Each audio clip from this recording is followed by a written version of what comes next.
Altan Khan of the Tümed, whose given name was Anda, was the ruler of the Tümed Mongols and de facto ruler of the right-wing, or western tribes, of the Mongols. He was the grandson of Dayan Khan, a descendant of Kublai Khan, who had managed to unite a tribal league between the Kaka Mongols in the north and the Chahars to the south. His name means Golden Khan in the Mongolian language. Consolidation of Power. Borjigan Bars Paladian Altan was the second son of Bars Bolujinong, and a grandson of Beta Monka Dayan Khan, who had reunified the Mongolian nobility in an attempt to regain the glory of the Yuan dynasty. Altan Khan ruled the Tümed and belonged to the right wing of the Mongols along with his elder brother Gunbylig, who ruled the Ordos. After Gunbylig's death in 1542, Altan became the de facto leader of the whole of the right wing and was given the title Toshitu II Khan. When Bodiala Khan, the Khagan of the Mongols from the Chahar, died in 1547, Altan forced Bodiala's successor Darayasung Kudeng Khan to flee eastward.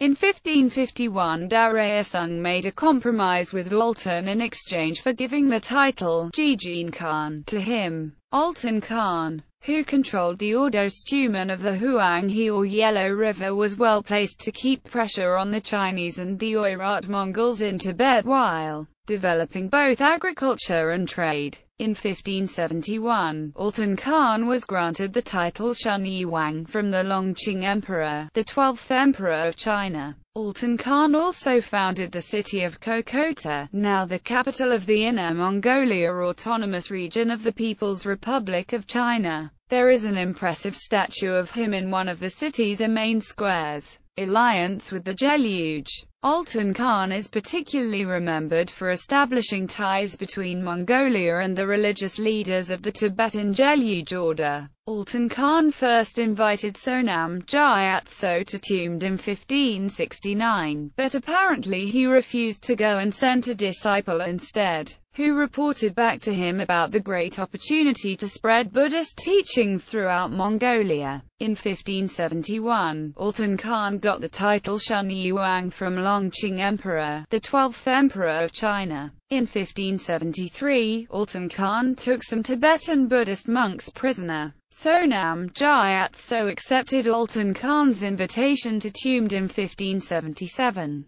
Altan Khan later had Thechen Chongkor, Mongolia's first monastery, built at the place of the meeting. Also, the ruler of the Kaka Mongols, Abte Sain Khan, rushed to Tümed to meet the Dalai Lama. The Erdene Zuu monastery was built by him in 1586. At the site of the former Mongol capital of Karakoram following his adoption of Buddhism as the state religion. This monastery is also often referred to as the first monastery in Mongolia, and it grew into a massive establishment. In 1792, it contained 62 temples and some 10,000 lamas. Sonam Gyatso publicly announced that he was a reincarnation of the Tibetan Sakya monk Drogon Chogyal Phagpa, who converted Kublai Khan, while Altan Khan was a reincarnation of Kublai Khan, the famous ruler of the Mongol Empire and Emperor of China, and that they had come together again to cooperate in propagating the Buddhist religion. Altan Khan designated Sonam Gyatso as Dalai. As a result, Sonam Gyatso became known as the Dalai Lama, which, since then, has been used as a title, frequently translated into English as Ocean of Wisdom. The title was also posthumously given to Gendun Drup and Gendun Gyatso, who were considered Sonam Gyatso's previous incarnations. Thus, Sonam Gyatso was recognized as being already the third Dalai Lama. Sonam Gyatso never returned to Tibet but remained proselytizing among the Mongols. The Tümed Mongols and their allies were brought into the Deluge tradition, which was to become the main spiritual orientation of the Mongols in the ensuing centuries.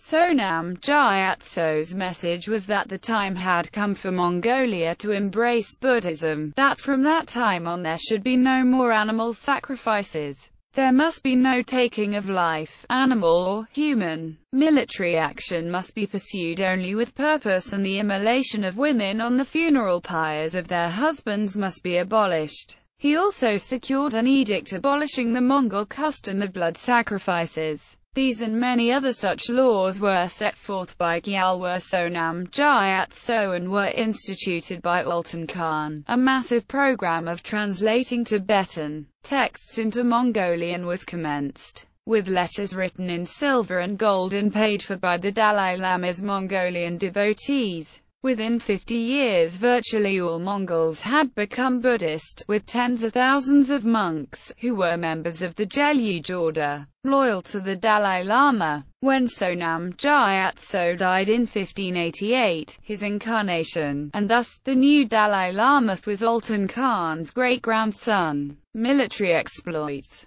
Altan Khan used his military strength to threaten Ming dynasty of China. He led raids into inland China in 1529, 1530 and 1542, returning with plunder and livestock. In 1550 he crossed the Great Wall and besieged Beijing, setting the suburbs on fire. In 1552 Altan Khan gained control of the remains of Karakoram, the old Mongol capital. The Chinese emperor was forced to grant special trading rights to the Khanate, after signing a peace treaty with him in 1571, allowing it to trade horses for silks, which further strengthened it economically. The Chinese also granted him the title of Shunyi Wang. During his reign he made several successful military campaigns to the west against rebellious Oirats, Kazakhs, and Kyrgyz, bringing him back under his rule. Death. Altan Khan died in 1582, only 4 years after meeting with the third Dalai Lama. He was 74 or 75 years old at the time. Succession. Altan Khan was succeeded by his son Sangdurang.